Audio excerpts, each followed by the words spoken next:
namoz o'qimayotganlar oranglarda bo'lsa kerak, bugun bomdodda o'qimaganlar. Xudo meni ko'rib turibdi degan tuyg'u yo'qligi uchun o'qimadingmi? Nima asosingiz bor o'qimayotganingizga? Bandaga tushuntira olmaysiz, Xudoga qanaqa tushuntirasiz? Bandam, men seni yaratdim, yo'q eding, jirkanch suv eding, iflos suv eding. Badaningga, kiyimingga tegsa, to yuvmaguncha xotirjam bo'lmaydigan jirkanch suv eding. Men seni shu suvdan yaratdim. Mana buni, mana buni sharbatidan yaratganim yo'q. Jirkanch suvdan, siydik keladigan yo'ldan yaratib, onangni qornida suv to'ldirilgan qopning ichida tillo kumush bilan sotib olib bo'lmaydigan butun a'zoni men tekinga berdim, yaratdim.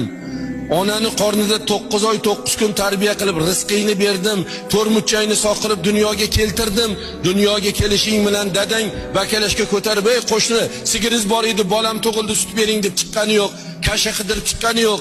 Onangni ko'ksidan oppoq sutni chiqarib sani nafsingni qondirib qo'ydim. Butun minerallarga ega bo'lgan to'yimlik ovqatni, rizqingni onangni ko'ksidan chiqarib qo'ydim. Onangni senga mehribon qildim, onangni senga qul qildim. Mardikor qildim, seni oq yuvdi, oq taradi, yedirdi, ichirdi, qolaversa men ne'mat bilan siyladim. Nima uchun namoz o'qimading bandam? Senga nima yetmayotdi, nima kamlik qildi desa nima deysiz? Ayting.